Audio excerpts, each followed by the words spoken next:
It is a 2:30 in the morning late night live. I don't know if anyone's going to join me or not. Um, I do appreciate the fact that at least a handful of you probably will. I'm still getting some things together. Here we go.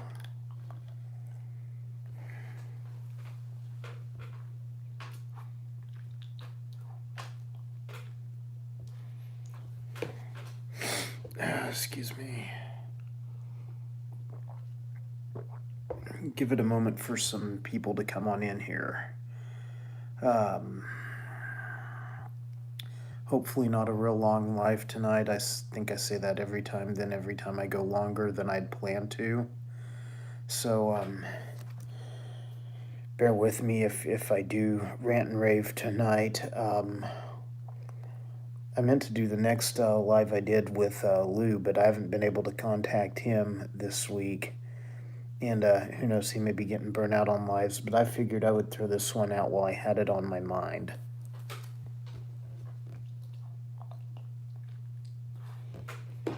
Excuse me, guys. Allergies are horrible this time of the year. Excuse me.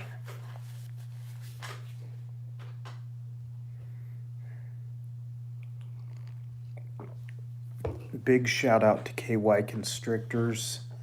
I want to say you guys are the ones doing the Iron Dog fundraiser. And that's a good thing. I'm kind of into that. I'm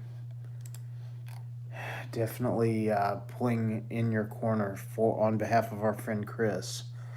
Those of you who don't know about Iron Dog, he's a creator on YouTube. He does a lot of captive stuff. He doesn't get into field herping stuff much. So some of my regular fans may not be into his channel. That's okay. His channel's grown pretty well. But on September 19th at 7 p.m. Eastern Standard Time, KY Constrictors Z, or KY Constrictors spelled with a Z, is doing a Cancer Sucks fundraiser for Iron Dog. I would love you to be there. I would love you to donate if you can. Hey Joker, how are you? It's a good cause for a guy who's in a bit of a bad spot. Chris is a local guy to me. He's been nothing but very helpful. He's one of these people that sees YouTube as this big platform that's got room enough for everybody, and he wants to help people succeed. My hat's off to him for that, because a lot of people are just watch my videos and your channel's crappy anyway, and there's a lot of attitude like that on YouTube. So that being said, KY Constrictors Cancer Sucks fundraiser for Chris Reedy.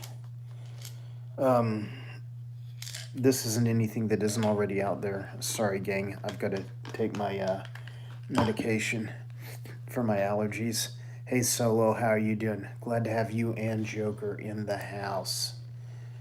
Yeah, all two of you smash that like button like your life depended on it. But Chris Reedy is having a fundraiser thrown by KY Constrictors. I may drop a link in the description after this video. September 19th, I believe, 7 p.m. Eastern Standard Time. There's going to be some special guests. I think a lot of people are donating things. Once again, if you're one of the field herp guys on my platform, this may not be your thing, may not be something you'd be interested in. But Chris is a great guy, all around great YouTube presence. Definitely wants to help people with things he's learned. And can't say enough about enough good things about Chris. I literally can't. The guy the guy helped me push out of my comfort zone, and when I was thinking about that, and I was thinking about some other things, it kind of led to a topic that I figured I could cover tonight. And uh, and so I kind of thought tie this into that, into that, into that, and hopefully keeps flowing, keeps people interested. Um, I know that when you do a live at 2:30 in the morning, not a lot of people are going to hop on. I do know a lot of people watch my lives after the fact, and that's kind of encouraging too because I leave them up for that purpose. If something goes down that's bad, I may think, do I really want this out there? Another thing about chat, in my chat, I don't know that I have it set this way, but whenever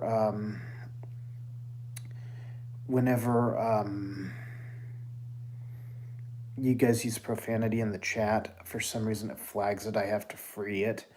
I would really prefer that you guys not do that. My channel is actually used as an education source, believe it or not. Yeah, I can't figure that one out either. But a lot of teachers and stuff ask me, hey, can you keep comments clean? And I'm like, I can do the best I can. It's YouTube. I produce a lot of videos. I can do my best. So help me, keep my channel going and rolling and not missing the momentum. Eric B, yeah, I'm not missing this live. Haha. What's that mean? Are you talking about my live here? Or are you talking about the one I was talking about for Chris? I'd like to know.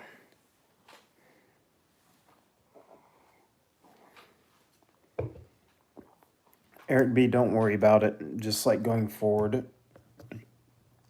what it does is usually when I do a live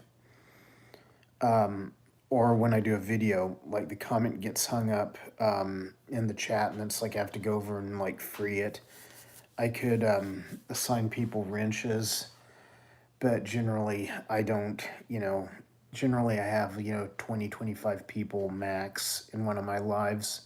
And that's kind of okay because, I mean, it's still getting me the watch hours that I need. Once again, that's another great thing Chris Reedy showed me. He was like, man, do some shorts. And I'm like, I hate vertical videos. Like, man, do some shorts. You'll start growing in subs. And I'm like, well, okay, I'll try a few, see how they work.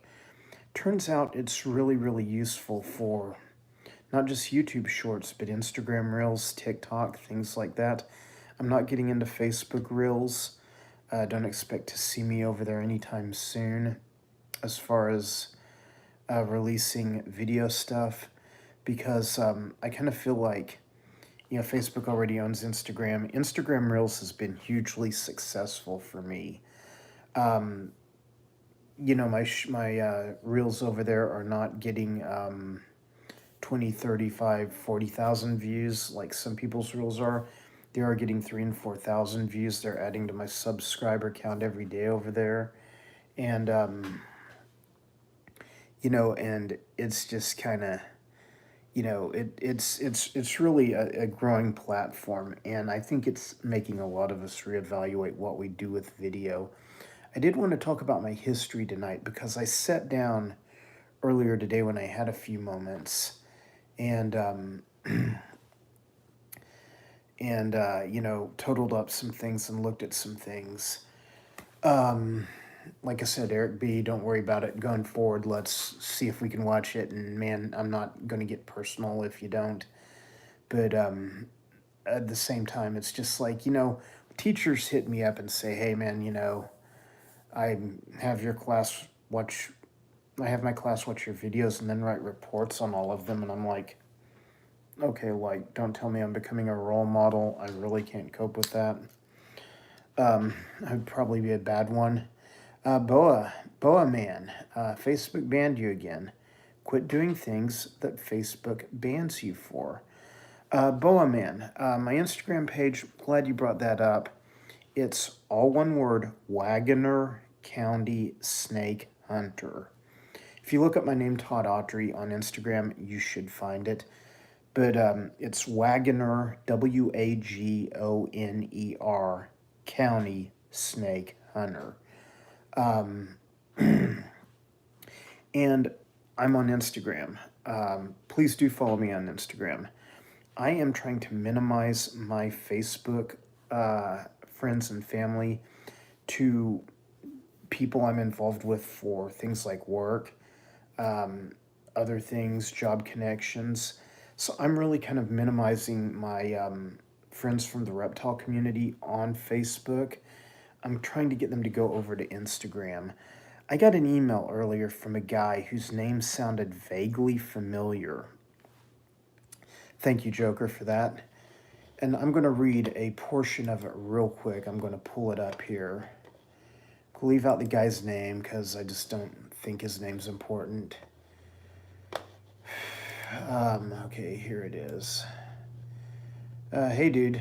Just thought I'd let you know why I unfollowed your YouTube channel and why I unfriended you on Facebook.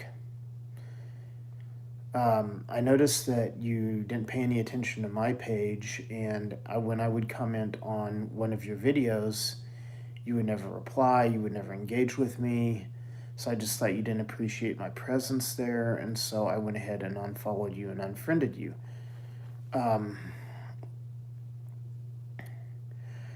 So I read this email, or at least that portion of it, and I kind of get the idea that this guy has like an over high opinion of himself.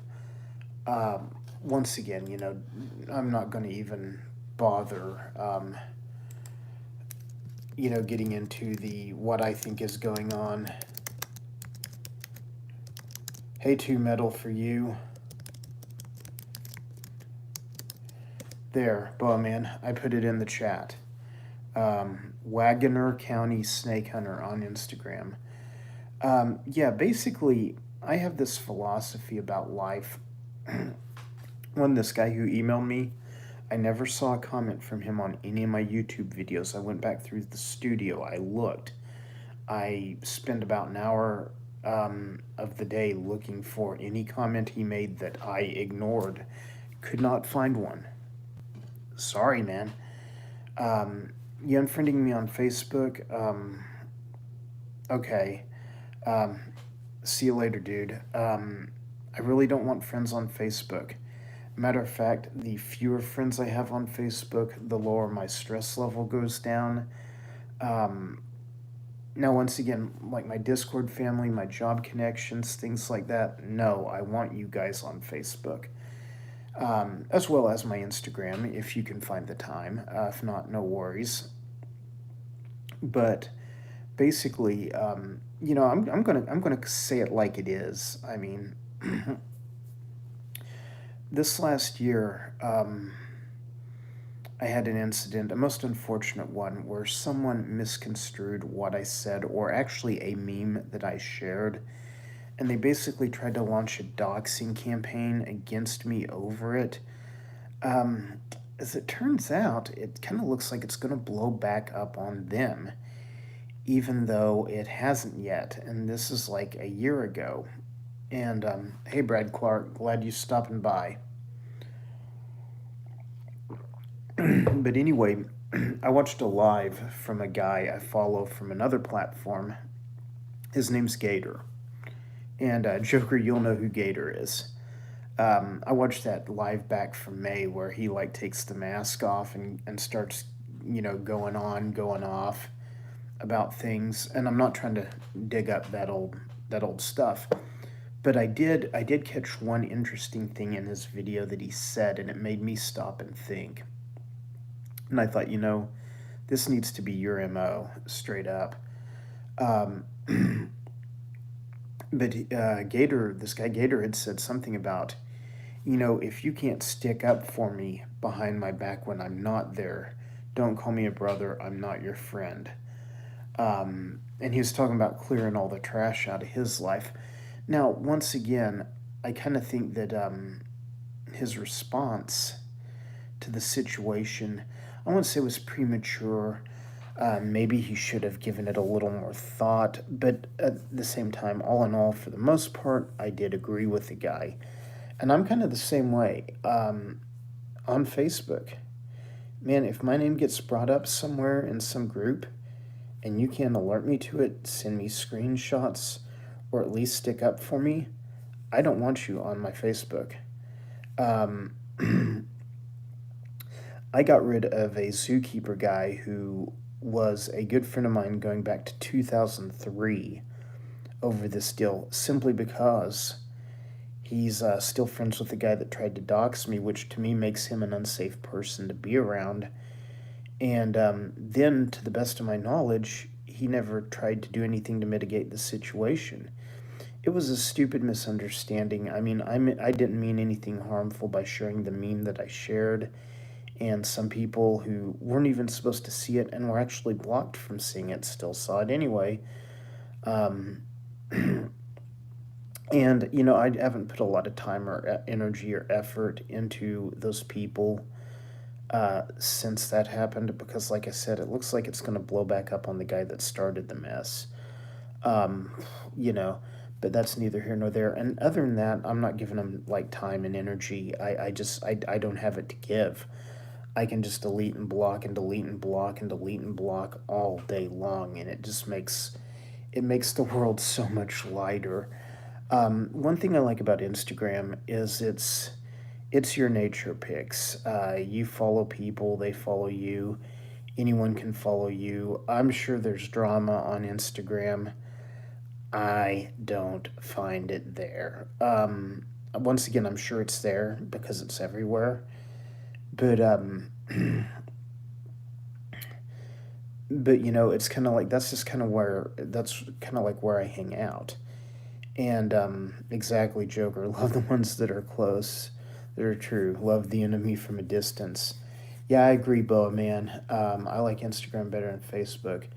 And exactly, the thing of it is, Boa man, is if you have some conservative viewpoints, and I'm not saying I'm like dyed in the wool conservative, but like let's say you do, immediately this group or that group tries to brand you this, and I've seen the same thing happen to people on the other side, where like if you're liberal, um, people say, oh, well, you're just a communist or you're this or you're that. And I want this channel to have nothing to do with freaking politics whatsoever. I want to push out nature videos. Are you guys liking the insect shorts that I've been doing? Let me know. From the numbers, I'm guessing you guys are liking them. But but anyway, and once again, the shorts and the reels. That was another thing that Chris Reedy, who just got diagnosed with throat cancer. There's going to be a big fundraiser for him coming up. I invite you to attend. I invite you to donate. I got to figure out some stuff to donate myself. But anyway, yeah, I kind of started doing those just out of, well, one, Chris pushed me to do them, and he was telling me how they could benefit a YouTube channel. They won't add to your watch time, but they will add to your subscriber base, and they will get you noticed by people, which in turn, the more subscribers you have, the more views you get, the more YouTube pushes your video when you release it. So, Chris did a lot, even though he's a relatively, he's had a channel around for 3 years, maybe 4, maybe a little longer. But he's a good guy, and he wants to see people grow. He wants to help people grow. And in a competitive market like YouTube, that's kind of an unheard of thing. But once again, that's just that just is what makes him a good guy, in my opinion. It's all good, Joker. I got some spider people on my channel that don't like snakes, and snakes is what I'm known for. So, but anyway, I sat down today and did a little math. I looked up all my old YouTube channels. Keep in mind, I do more than just snake video, a nature video. I do a drone channel that I don't really promote a lot. I do another snake related channel that I don't I don't promote whatsoever, and it's growing astronomically. Um, it deals with controversial topics, and and you're right, Eric B. Chris is a caring person. He wants to see everyone succeed. And I guarantee you, the moment you passed him in subs, he'd be the first to congratulate you or me. Not saying that I will, but but he's just that kind of guy. He's just golden and very, very nice man who, when he drove over to get that centipede for me that one day, we just like hung out in in the shed and kicked it for a while and talked shop, and he played with my dog, and it was a good time. And I went over to pick up some stuff from him a couple weeks ago and got to see his house, and he lives like 3 miles from me. Hey Mike, hey Homestead, glad you guys are here. um, Glad you guys jumped in. Um, Come on, guys. 9 watching. I've only got, how many thumbs up do I have? Hang on. I've only got 4 thumbs up. Okay, there's 5. Come on, people. Hit the thumbs up. Not that I really care or that it really matters. I'm going to say what I have to say tonight. I'm going to walk away from it. It's going to be done. I should leave it up. I don't see me taking it down. Thank you, Homestead. I appreciate that. Man, I've been digging your channel quite a bit. I don't comment on there as much as I should, but I have been enjoying it. But anyway, I went back through like, I think 9 different channels. The first one appears to have started in 2009. So I'm looking at, I started totaling up numbers and things. And, I started a YouTube channel in 2009. I absolutely did not know what I was doing with it. The video at the time was like 720 max, and the 1080p cameras were just coming out. Like the things like the Sony Bloggies, things like that. You were lucky to get you were lucky to get 1080 back then in 2009, unless you bought like a higher dollar camcorder, which I couldn't afford at the time. I started out cheap with what I could afford. Hi, Ariel. Thank you for being here. Boa Man. I'm glad because I've actually followed your channel from way back, like 6, 7 years ago, Boa Man, and I saw a lot of the heat you took. I didn't like it. I didn't agree with it. But I always liked your videos. So I appreciate you being around. But anyway, I did a variety of channels, 2 of them, and one of which is current today, deals with the issue of rattlesnake roundups. It's not a pleasant subject. Anyone who likes snakes would watch most videos on there and be absolutely horrified. Hey, Polly, I'm glad to see you jump in here. I'm glad to have you on board. But I've got 2 different channels dealing with rattlesnake roundups. One of them's current. The other one, I don't think I've uploaded anything to since like 2013, 2012, somewhere in there. But I went back through that. I went back through like a variety channel I did, which was nature, aquatics, field herping, and captive animals, like filmed in zoos and aquariums. And that channel, while it only had like 400 subscribers, had over 500,000 views. With one video in particular holding over 100,000 views. And it was a video I shot of a prairie dog town.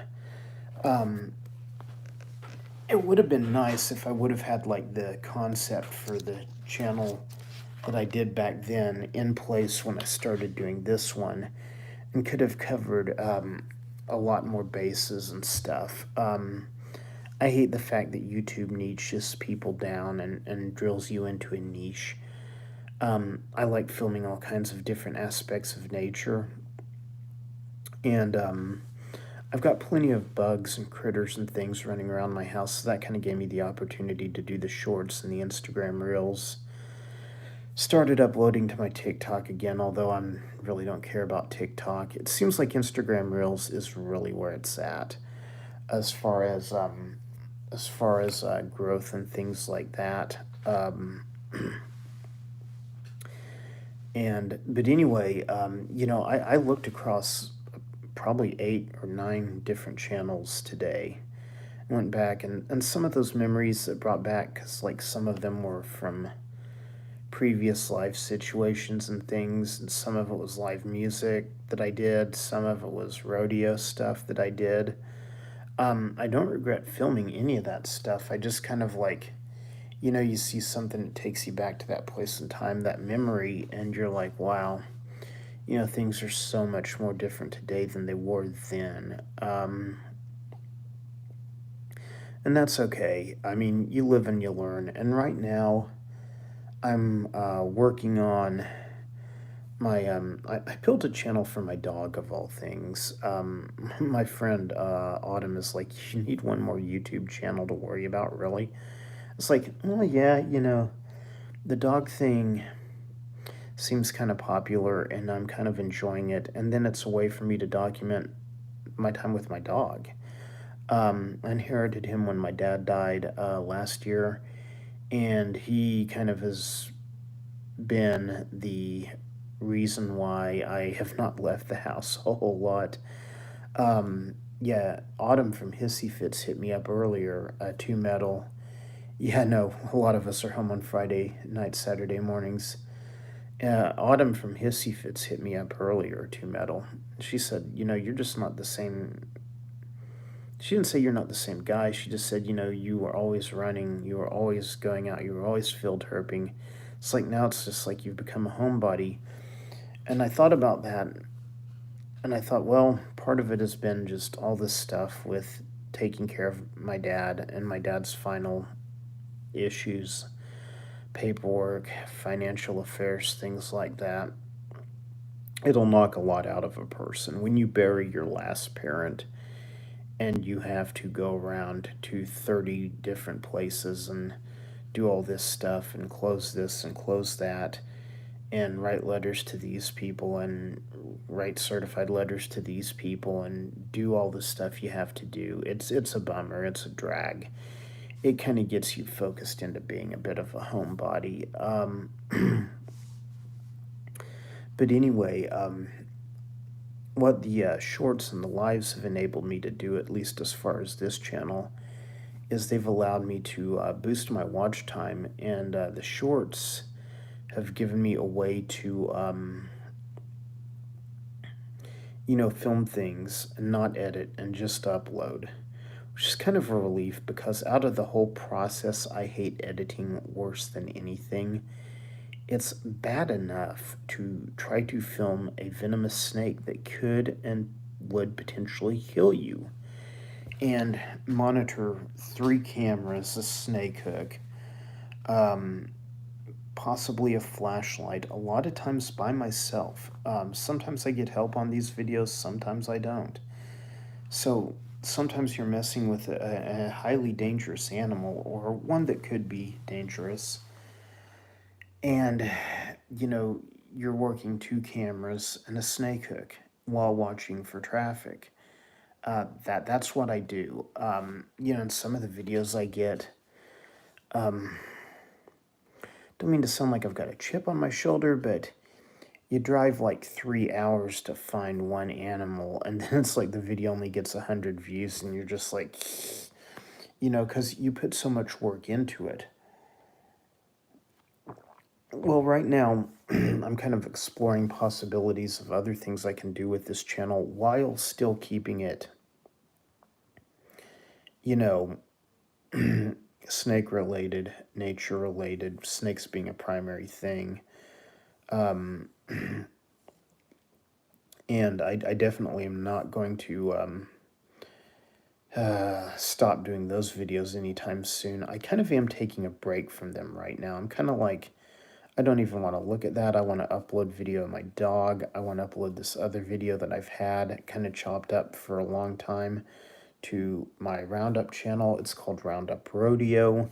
I'm not telling you to go there. If you go there, please understand you're probably not going to like what you see if you're a snake lover. I'm not a big fan of it myself, but I feel it needs to be documented, and so that's what I'm doing. And I'm getting some historical documentation down. Some of the videos on there go back to 2010, 2011, some even earlier than that, 2005, and those weren't taken by me, those were taken by a partner of mine named Dave Thomas.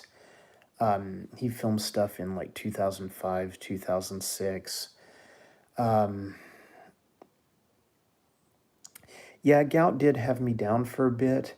It struck back again this week. I had to start taking medication for it again. I take medication sporadically for the pain when it happens because, like, I'm allergic to allopurinol, and, there's not a lot else they can prescribe to metal. So I know that you're, I know that you know what I'm talking about, too, metal. I know you've been there. We've all kind of been there to some degree with medications. If we're over 30, if not, consider yourself blessed because once you get over 30, it seems like everything starts breaking down. But anyway, I've been working on video I've shot over the last 2 years, although I haven't worked on it a lot lately. Gout does really suck, Ariel. It's like a kidney stone in your foot. It's horribly painful. You can't walk. You can barely drive if you get it in the foot. That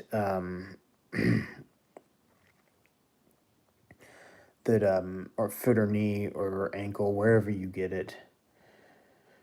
Um, you know, so it does suck. It takes some management. Latin Patriot, good to see you stopping in. Glad you're here. But anyway, you know, basically, my first uploaded video to YouTube was in 2010. Or actually, no, wait, 2009. And I did that for a number of years under that topic. Today, I kind of found a way to circumvent some of the YouTube artificial intelligence, censorship, whatever we want to call it, that kind of stuff.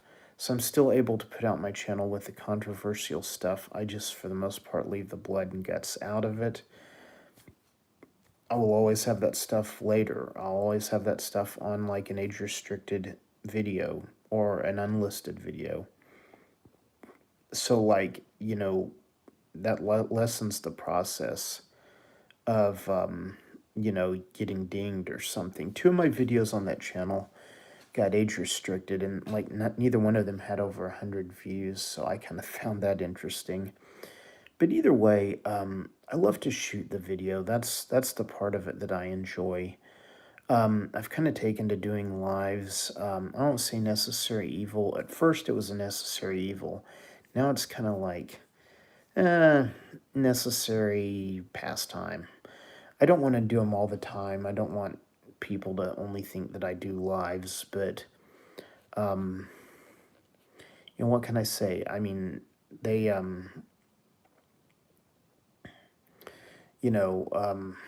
they're kind of part of the platform, and you have to adapt to what the platform's doing if you want to grow, is what I can see.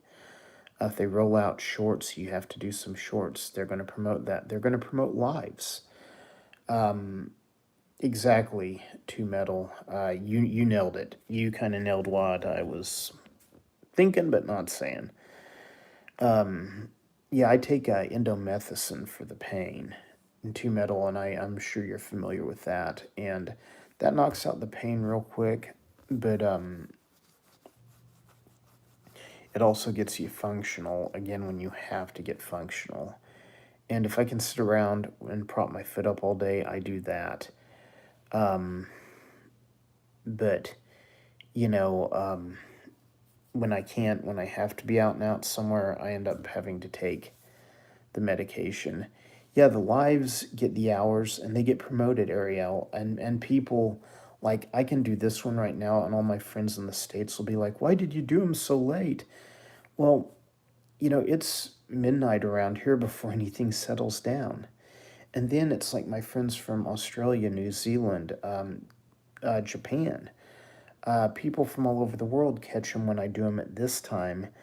And so, I appreciate that. And then again, I've been known to, if I can't watch your live, I try to let it roll all the way through because, like, we're all scrapping for watch time here. Yeah, exactly. Two metal. Indomethacin, you have to take it with food or you get squirrely. Oh my gosh, you get squirrely. You grab your walnuts and you fly out a window and shoot up a tree. Literally. I have to take indomethacin on a large meal. I'll say that. And then I haven't had any stomach bleeding, but it saps the pain. I drink and eat cherry juice in the meantime. I eat a lot of raw cherries. They seem to help some. I drink as much water as I can. That seems to help quite a bit. Try and stay away from soda, iced tea, even though Quick Trip iced tea is my favorite thing. But anyway, basically, I've kind of looked at, I've had channels, dedicated to minor league hockey that I shot with a crappy Sony Bloggy. I had earlier, captive reptile channels. I had earlier channels that were a mix of field herping and zoo footage or aquarium footage. And that seemed to work out really well. It seemed to give a lot of people variety. And some of those videos, I had several videos on there over, 20,000, 30,000 views, which was kind of hard for just basic stock footage type stuff of, animals that was, 3 to 5 minutes, if that. That was kind of back in the, that was kind of back in the, time and age of YouTube, 2011 to 2013, where the buzzword was keep it as short as possible. Don't go to 6 to 8 minutes if you can keep it 3 to 5. See, YouTube's had a lot of changing philosophies over the years, and if you've been doing YouTube, even if it's off and on for like a period of time, like 10 years, you see where, the changes have occurred. Back when I first started doing YouTube, you needed 100 subscribers to become monetized, and no watch hour minimum, but you weren't paid anything until one of your videos took off. And a friend of mine, Texas snake hunter guy, Ori Martin, I want to say he had a video get up to 100,000 views, and he told me, he had like 20,000 subscribers when he kind of quit making videos, or at least suspended it momentarily. But I remember he told me at like the 2012 Repticon in Dallas, Texas, that, hey, I got my first $25 check, and it was for like a video with 100,000 views. And I'm sitting there going, gosh, it seems like not a lot of money for like what was a lot of work. And once again, you don't get into this thing to make money. Where I wouldn't doubt that myself and most of the people in the chat are doing YouTube with the hope of monetization, although, it can change at any moment. This is what some of the professional YouTube coaches are talking about. They're expecting the requirements to go up as time marches on. Some of them, Roberto Blake, Brian G. Johnson, some of those people think that YouTube videos or YouTube channels will have to be have to have like 50,000 subscribers and 100,000 watch hours. That's what they're predicting. They think the future is going there. Latin Patriot, I want to say I uploaded my first video to YouTube in 2009 or 2010. It's late, and I'm looking at all this stuff. I've got like 5 windows open on my computer. But it's been a solid 10 years of making video, uploading video, editing as little as possible because I hate editing. Um, my earlier videos never even had me in them. Snake people would later hit me about this video. Oh, I saw this video this guy had of these tentacled snakes. And I'll be like, what was the channel username? And they say the name that I had it under, and I'm like, yeah, this is my video. And it's just kind of interesting because the shoot and upload facet with minimal editing and zero music, stuff like that, kind of has kind of been an old standby to me. And I definitely kind of like the breakdown of just going shooting the video, editing out the parts that are good, then slapping it together with like minimal narration, minimal B-roll. Even though I know that's the stuff that kind of engages people these days. I absolutely keep music out of my videos because I said it once, I've said it 1,000 times. I've had copyright free music get dinged for copyright strikes on previous channels. I took the free music that came with the Corel video editor. I can't see why anyone would file a copyright strike against that. And, some of my videos got delisted, demonetized, or put on a age restricted account or whatever over copyright strikes. And so I just, I know that music works really well into some people's videos. I'm just not going to do it. That's one thing that people keep suggesting. I kind of keep hoping that I can just keep explaining that we're not going there. Favorite species that I've kept in captivity, past or the present? I don't know. My favorite snake species would be a toss-up between two common rattlesnakes, the western diamondback and the prairie rattlesnake. Both are Oklahoma natives, and both have strong populations throughout their range.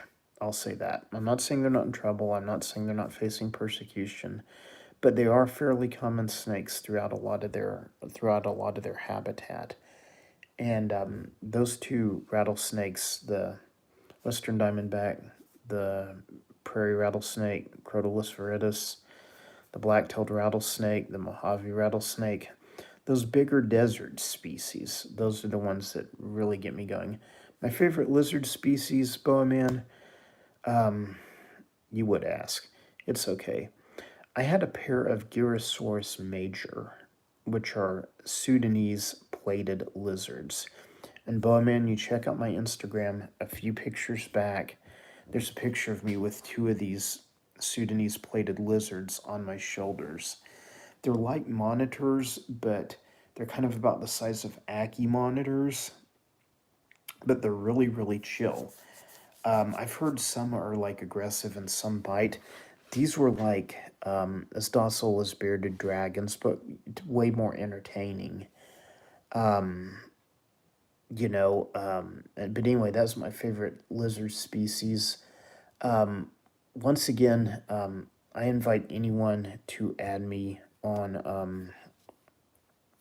Instagram, Wagoner County Snake Hunter on Instagram. Boa man, I see that you got me. Hey, Two Metal, I love speckled rattlesnakes too, Eastern Diamondbacks. And you know what? I love Pennsylvania timbers. I love West Virginia timbers. And then everybody from Pennsylvania and West Virginia comes down to Oklahoma and sees our timbers. And they're like, I love your timbers. And I'm like, yeah, but you guys have those really cool yellow and black face timbers. And, and to me, those are the excellent. If you're going to go with timber rattlesnake, that's the ones you go with, is to me a yellow, green, or black face. One from Pennsylvania, upstate New York, West Virginia, somewhere like that. I love all giant plated lizards. The plated lizard family is great. If I had more time, more room, and wasn't in the field zone, I would probably be keeping those. But anyway,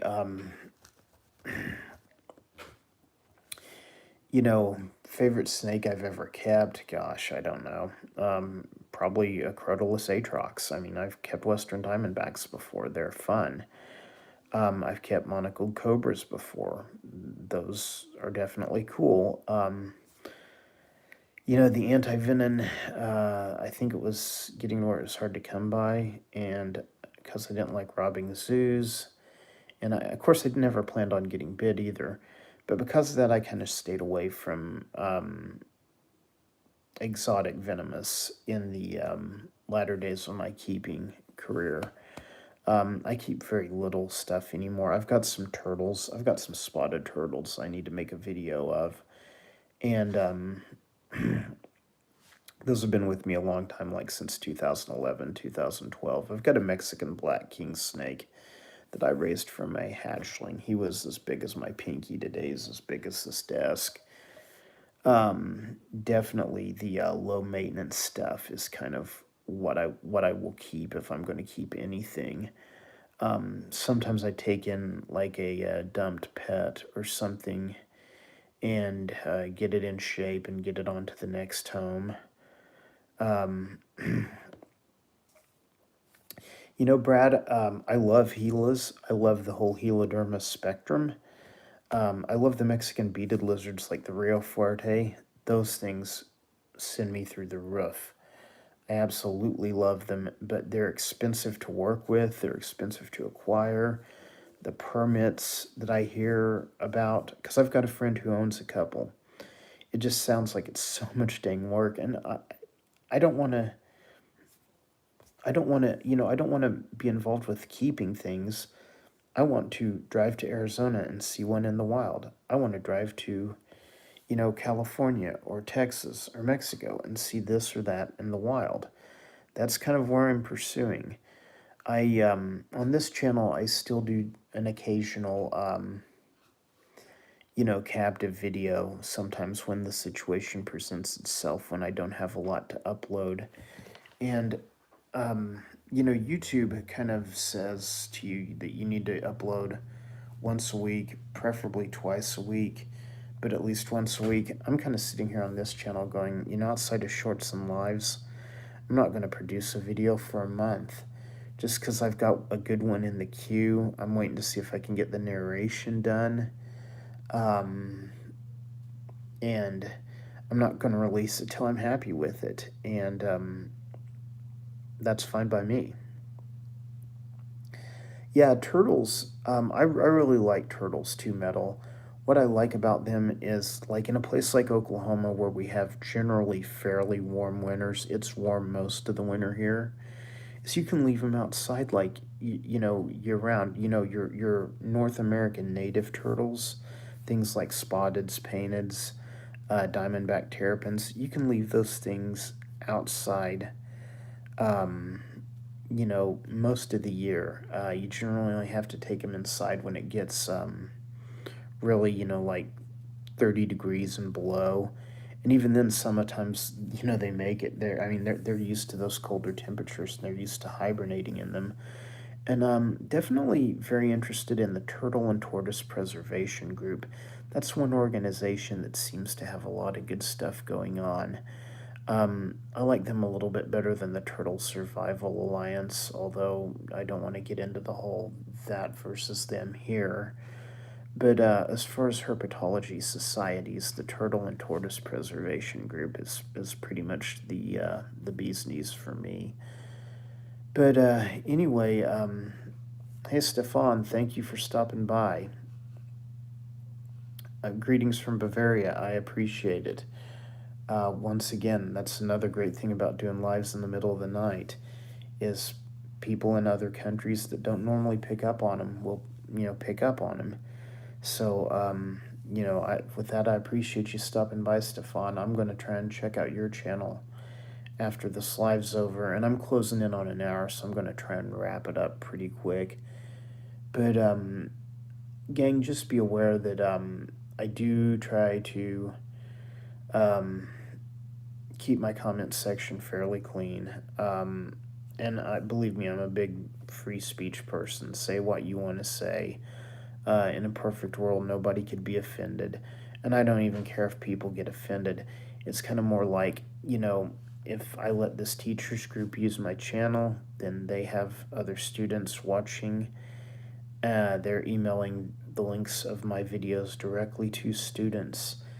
And sometimes you can get some really good support that way. Some of these kids will log into my channel and actually really get involved and stuff. And so that's kind of like support that I feel like I really really need to have,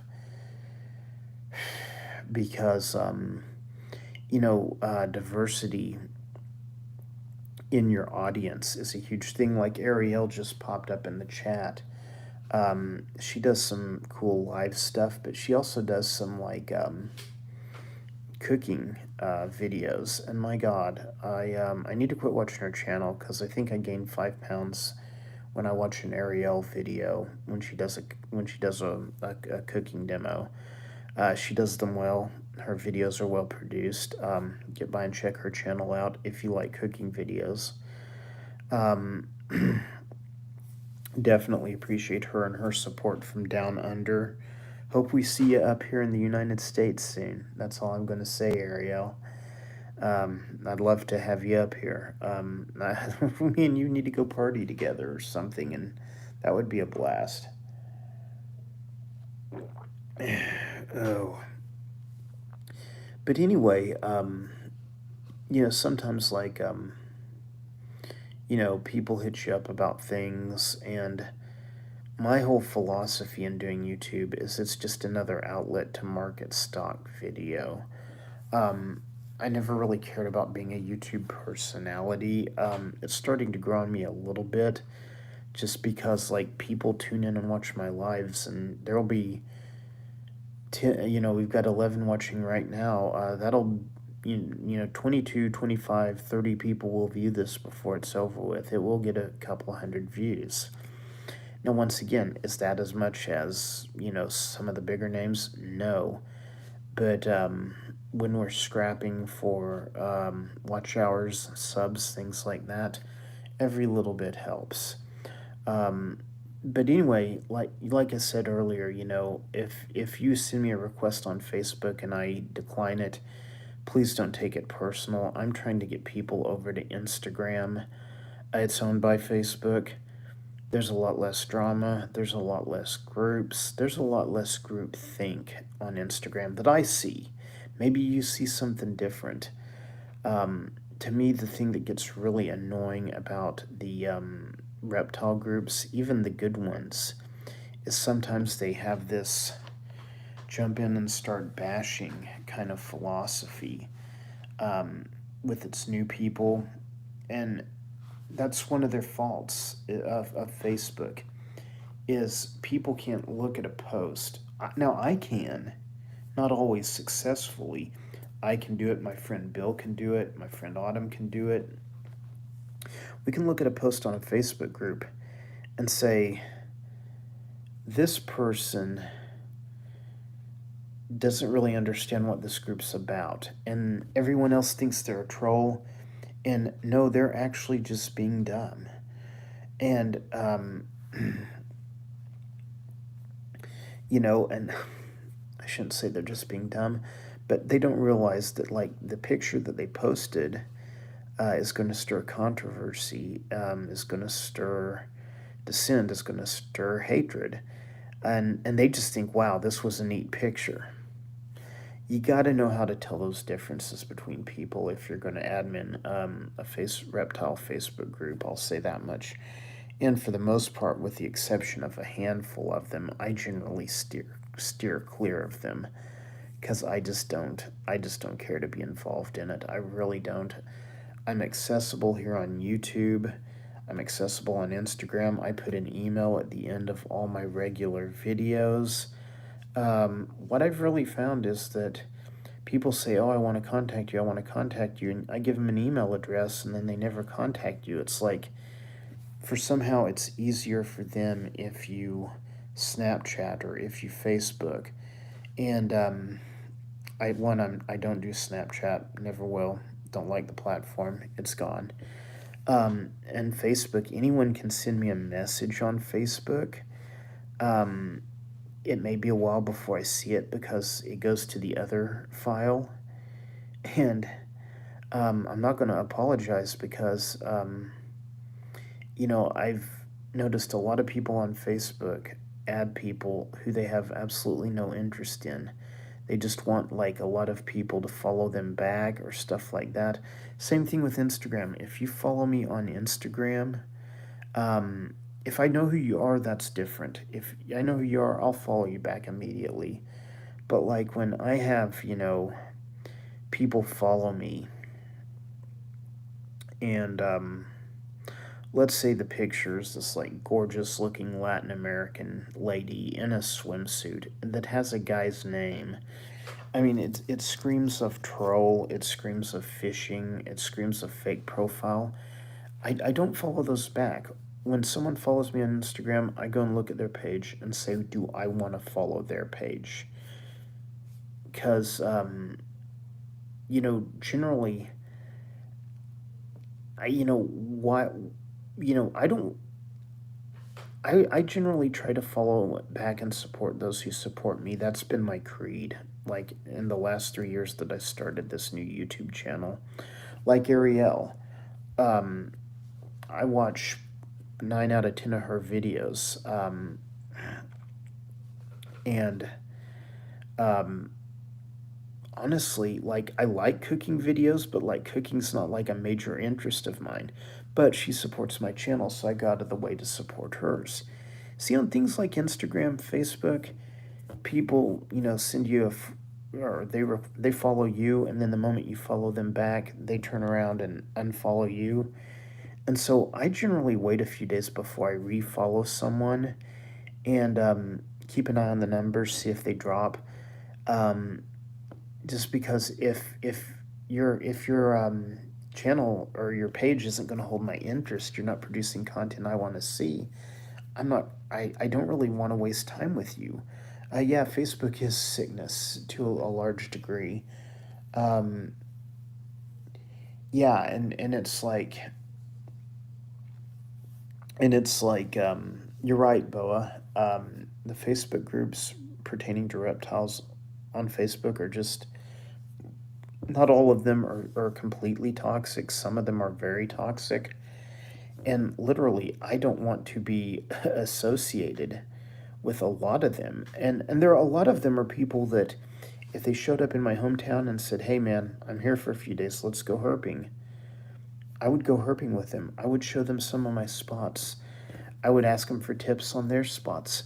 But yet I don't really want to associate with them on Facebook because I see them either dropping extreme profanity, which doesn't bother me, but it's just not something I want to associate myself with, or I see this insane, hateful behavior from people who would never act that way if they were face to face with you. And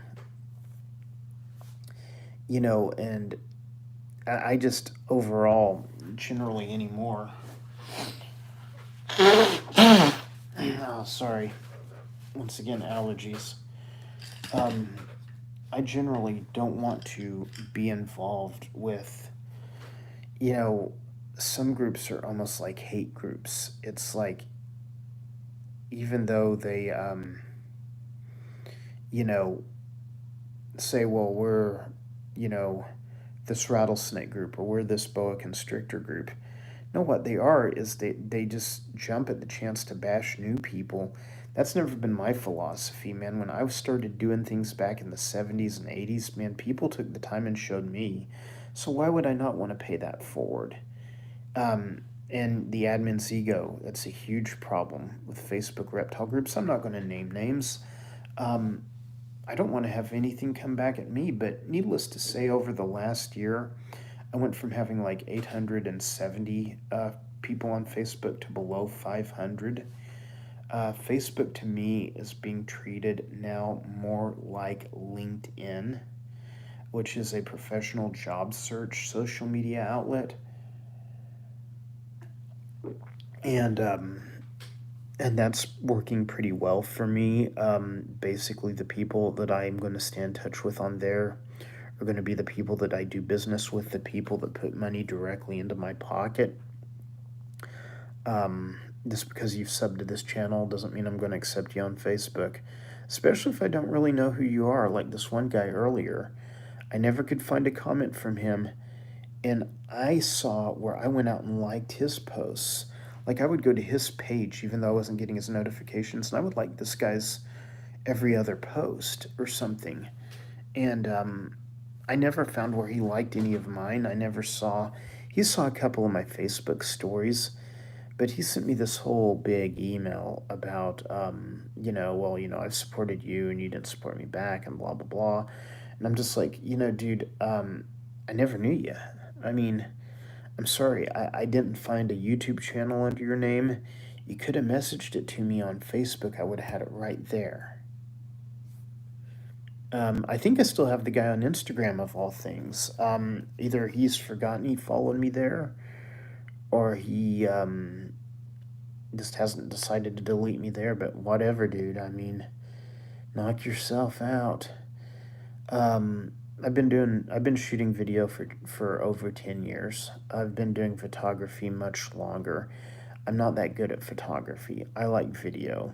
Um, I plan to stick with video. I am looking to upgrade my Sony A6000 before long and probably get something that's a little bit more adaptable, does the 4K video, does something like, 4K at 120 or 240 frames per second. I'm kind of looking at the higher end Sonys because while I would also want to use it for photographs, I'd also want to be able to switch over to video and have that option there in handy. My A6000, it's a good camera in its own right. It does very good for portraits. It's one of the higher end. I wouldn't say higher end mirrorless. This was at one time the higher end mirrorless. It just doesn't shoot video in 4K. And what's sad is you really do need video in 4K these days. Video's starting to come out in um, video's starting to come out in 5K in like some of the newer GoPros, even though YouTube can't render it yet. I don't think 6 and 8K is far behind. A matter of fact, I'm pretty sure they're not. And YouTube is probably going to step up to that game as that technology gets more widely embraced. I'm missing a couple questions here. Let me run it back. But I would like to see more if you're working with the animals. Stefan, go back through my old videos. Like, go to my videos and, click on. I don't want to say most popular. Well, probably most popular would be a good place to start. And you can see the animals that I do videos of. Once again, I generally try to minimize my involvement in it. Like, I don't want to do Steve Irwin type videos where I'm holding a cobra or an anaconda or something. I kind of try to represent the animal in its natural habitat. Sometimes I get a chance to film an animal that's not in its natural habitat, and then I try to find an area that recreates the natural habitat as close as possible. Ultimately, I'm a stock video film guy. I mean, that's what I do. I'm not good on the production end. I'm mediocre on the editing end. It's not my thing. It's just not. I mean, I like taking the camera, getting it on the perfect angle on the animal for 22 seconds, and walking away and saying, "There's a day." Maybe shoot some B-roll. Maybe shoot some extras. Maybe shoot some stuff like that. I kind of see how you have to do the YouTube videos these days. But at the same time, I don't want to jump on the same bandwagon everyone else is. Like, could I do live feedings? Could I get some, like, ball pythons and do live feedings? Sure. But, I don't want to, I don't want to do everything. I don't want to do, um, everything that everyone else is doing. Live feeding videos, I enjoy some of them. I really like Desert Wolves. The guy does, yeah, right, Eric Beeth. No more ball pythons. No kidding. Thank you. I like Desert Wolf's channel. Was a fan of his for years before we got to hook up in person. And I don't know that I would like his channel if he didn't have a lot of rattlesnakes. I like anything with rattlesnakes in it. It doesn't matter. Rattlesnakes, rattlesnakes, rattlesnakes. I like cobras. I like rhino vipers. I like gaboon vipers. I like saw-scaled vipers. I like puff adders. I like mambas. I like boom slings. I like sea snakes. I like all kinds of snakes. The things that really get me going are the rattlesnakes. And Two Metal, you've known my past. Um, you've known what I've been involved with, and you surely understand why rattlesnakes um, fascinate me so much because, I've spent. That was another thing, Two Metal, that, someone pointed out to me.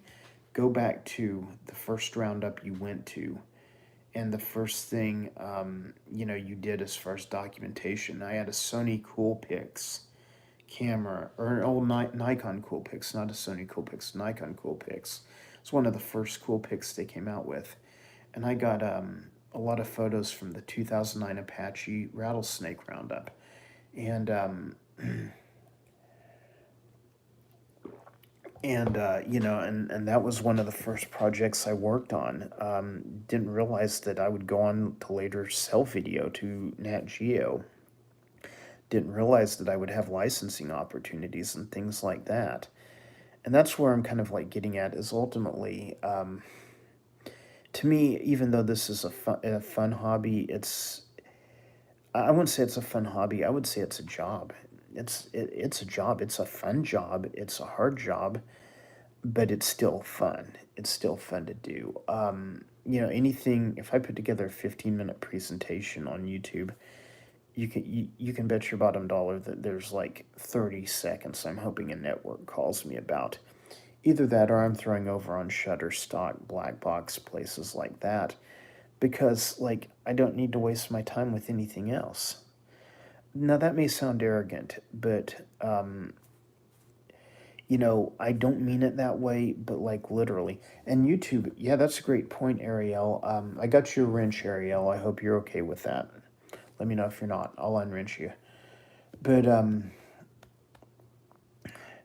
yeah, YouTube's a full-time job too. And then again, when you know, like I can take a 5 to 8 minute video and say there's like 30 to 45 seconds of this thing that's really important that I really want people to see. To me, it kind of gets occluded by the rest of the stuff. I understand why it works on YouTube or why it would work on Rumble or Odyssey or one of the other platforms. But to me, that's kind of the fascination I have with Instagram Reels and TikTok and YouTube Shorts. Is while I hate filming in vertical video, I like the concept of getting 15 to 30 seconds of something, doing very little editing to it, press upload, bam, and goes. Once again, does it do anything for your watch time? No. Does it gain you subscribers? Yeah. I've noticed a lot of subscribers pile on after I upload shorts, both Instagram and YouTube.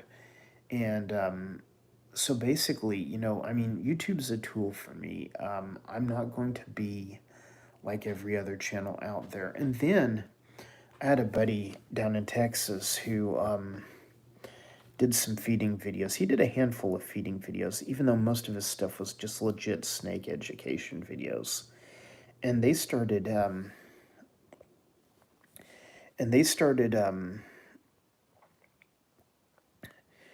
dinging his videos. I don't know if it was people in the community that hated him, but he did like a feeding video with his cottonmouth, and YouTube zapped the video. They put they basically demonetized this video and made it age restricted. And so, you know, that's kind of where he was at. And he's sitting there going, well, here's all these other people and other channels do nothing but live feeding videos. I do, too, and they both get demonetized. Where's the consistency, YouTube? No, literally, where is the consistency? Because once again, any advice I would give a new person stepping in the YouTube ring is be adaptable, be ready to change, with the needs of your audience, and don't build, if you're into snakes, don't build an entire channel on live feedings alone. Do unboxing videos, do care videos, do videos of you handling your animals. Those are great things that you can do. They don't get as many views as quick as something like a live feeding, but who knows? Facebook may make a rule next week and declare live feedings off limits or adult restricted. Because they've done that to some live feeding videos. There's no real reason to think that the rest wouldn't follow suit. Now, once again, I'm not trying to discourage you if you have a large channel built on live feeding and you know how to navigate YouTube. Knock yourself out, go for it. I'm not saying stop what you're doing. I'm saying this to the person who's building the channel today. They need to think about, is this going to be a viable strategy for success in the future? I agree with you, Ariel. I like Instagram Reels. I upload the same video to TikTok, Instagram Reels, and YouTube Shorts all at the same time. TikTok, even though people are telling me I've got it hashtagged right, might get 25, 30, 100 views. Sometimes I'll have one shoot up, but that's rare. Most of mine stay under 100. YouTube Shorts, sometimes I get, 500 to 1,000, sometimes over 1,000 views on a YouTube Short. I've had a lot of Instagram Reels just go to like 2 or 3,000 instantly. I know part of it is upload time, part of it is a bot getting a hold of it. I understand all those things come into play. But like literally, for me maximizing my growth potential, Instagram Reels seems to be invaluable. And once again, even if it's not my main outlet like my YouTube channel, it lets more people know about you, which gets more people to your YouTube channel. Two Metal for You says, I have unfollowed a few women who do snake videos, and they're half dressed and they make highly sexualized videos. Many guys love that kind of thing, but it's supposed to be about snakes, not your boobs. I agree. Make a separate video for the boobs. Upload that. I'll subscribe. Just kidding. I understand what you're saying, Two Metal. I've seen some people who can't even spell like Eastern Diamondback rattlesnake properly, yet they've got a video on them with like over 500,000 views. It's hilarious, but they look good and they show cleavage. So I know exactly what you're talking about. We may be thinking of different people, but similar characteristics for sure. And I don't like, I mean, like, I understand to some degree using clickbait, like maybe not every video, but maybe every few videos, or maybe use a thumbnail that's clickbaitish. I understand that some of that is kind of the game. As long as YouTube continues to reward that, people are going to keep doing it. It's like me. I'm kind of tempted to go do some live feeding videos, not because I want to. There's plenty of other people out there doing them a lot better than I would, but it's like, would it get me a few thousand views really quick? That's what I'm thinking. And so, but then again, I'm kind of like, at this point, I don't want to get away from my artistic, view of what I want my YouTube channel to be. It may not be the most popular, that's okay. I'm definitely going to be successful with my ventures. I and I definitely, I get hit up by different educational groups, different game wardens contact me regarding usage. Which, if it's for a non-commercial outlet, I'm all for just doing what I can to help you. Um, it's a way to build relationships. It gets your foot in the door in places. I've had it work for me. So either way, yeah, certain couple living off grid. I know who you're talking about, Ariel. No, Eric B. I'm not showing any skin. Yeah, I'm showing my receding hairline. It's about all the skin I show on here. Maybe a forearm.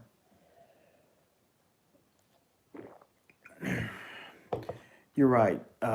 Real wants real, Homestead, and a lot of people when I first started this snake channel were like, we love you. There's not 15 minutes of fluff before you get into the subject, which is the snake.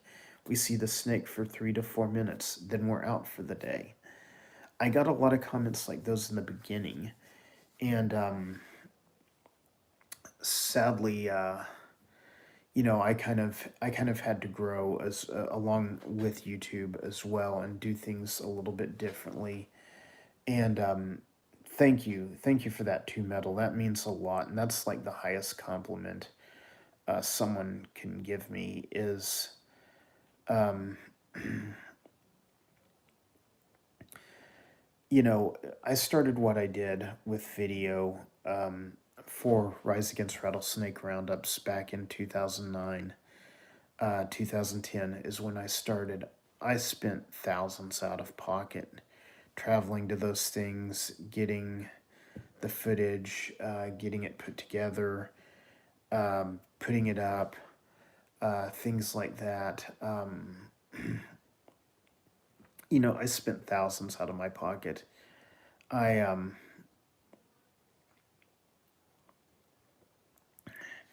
and paid for my own gear myself. I didn't have a GoFundMe. I didn't have a PayPal. Didn't have a Cash App.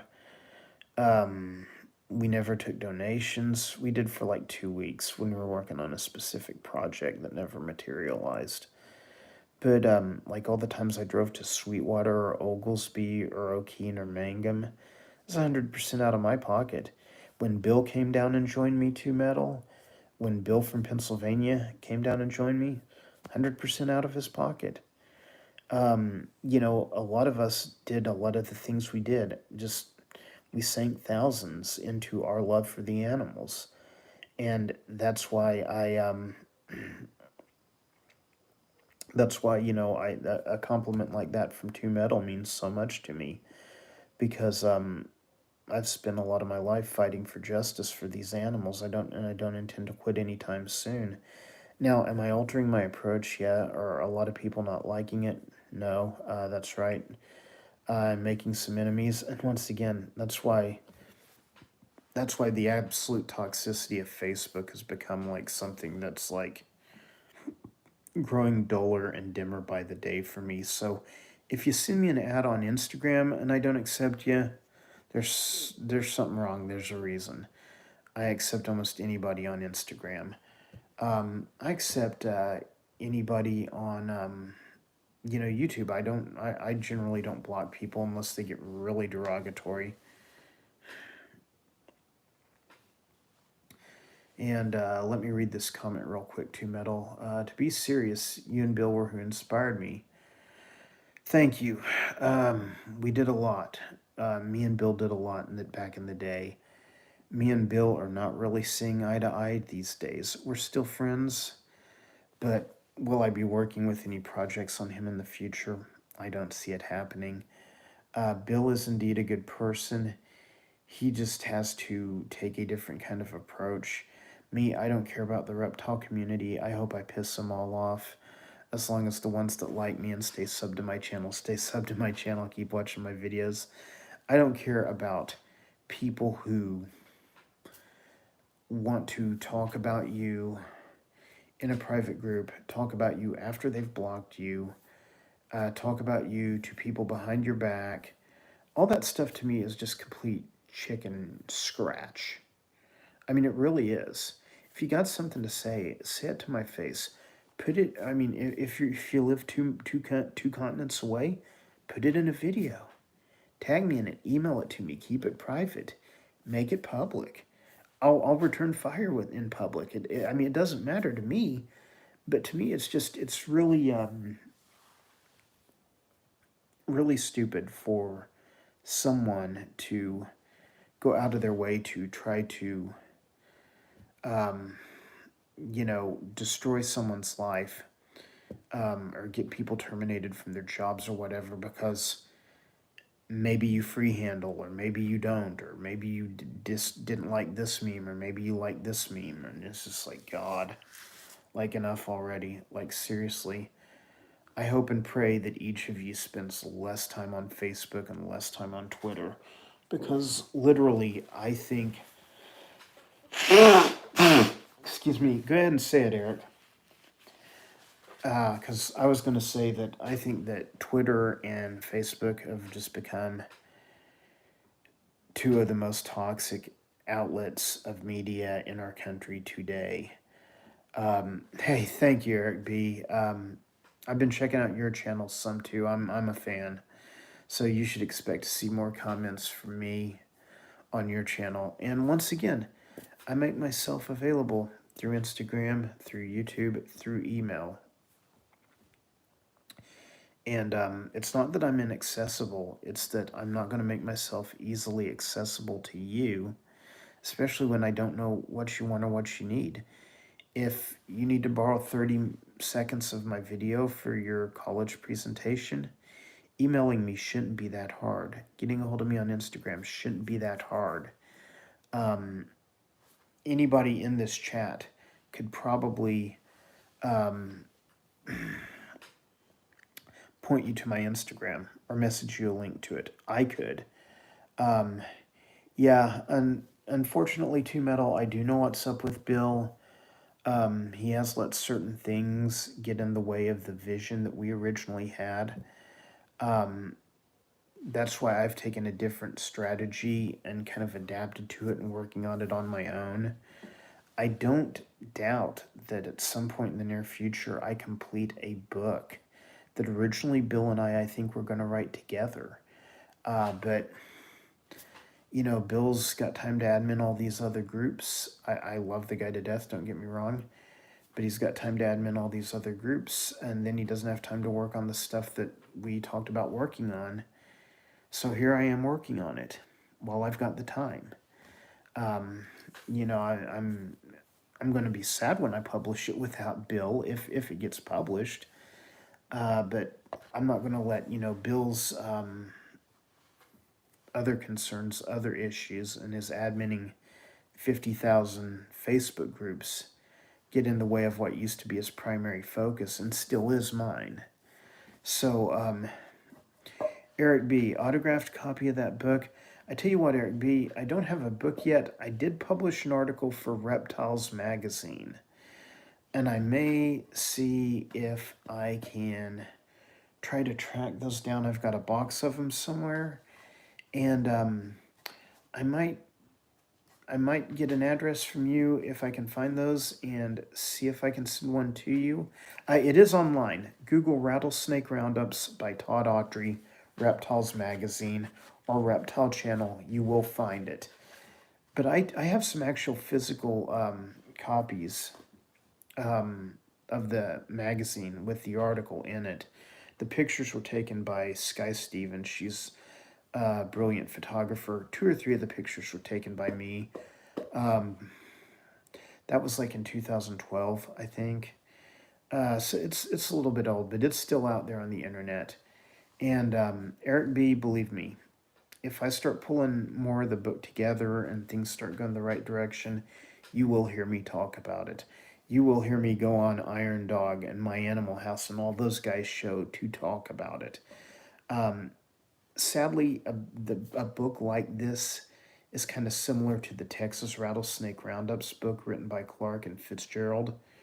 Not Clark and Fitzgerald, Clark and Adams in 2006, and was in print for about 5 years, then went out of print. It didn't sell a lot. if I do publish a book, it's not going to be a money making endeavor. It's going to be a money spending endeavor, kind of like the YouTube channel, which is why I do want to hit monetization. I'm not saying I want to have 50,000 subs, although that'd be nice. Um, would I like at least like 5 or 10,000 subs, and to where I'm making some residual income, not a ton, but at least making some? Yes, that would be very helpful.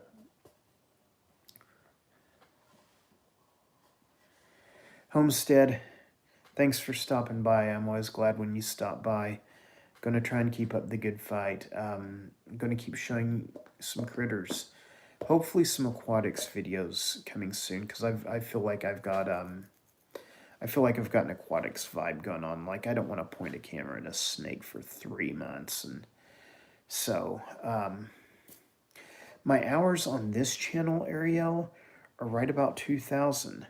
So I've got the 1,000 subs, but I got 2,000 watch hours. They're going up with the lives.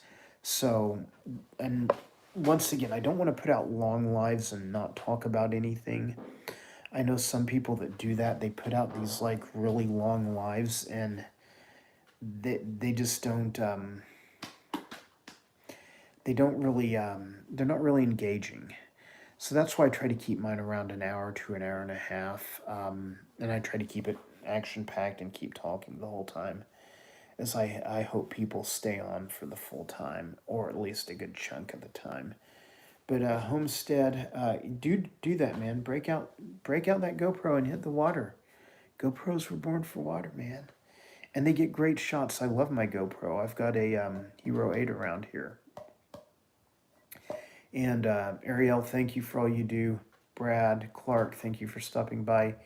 Eric B, yeah, I heard about that. You guys in Ledka the other night. Stefan, thank you for stopping in, bud.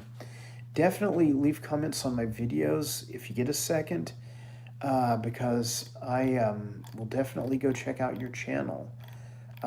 Once again, I support those who support me. I mean, if it's offered, it's given back. Two Metal for you, always good to see you. Catch you on Discord sometime. Boa Man, I think Boa Man went to bed. That's okay. Bowman, you have a good evening out there. Joker, thank you for stopping in. Latin Patriot, thank you for stopping in. Anybody I missed, thank you for being here. I'm going to go ahead and end this because it's like at 87 minutes, and I didn't want to go over an hour. And so now I'm sitting here close to an hour and a half.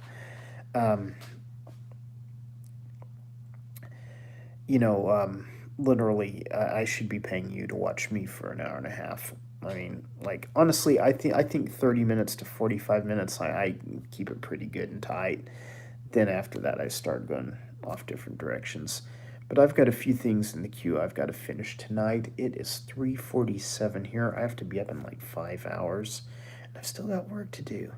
So thank you guys for watching. Thank you guys for hanging out with me. You guys who make these late night lives, you literally make my day when you come and spend this amount of time with me on a live. I just can't thank you enough. Two Metal for you. Take care. Guys, all of you, I'll be in touch. And Stefan, I'm going to try and find your channel immediately after this. If you don't see something from me soon on your channel, drop me a comment on one of my regular videos, please, or on one of my shorts videos.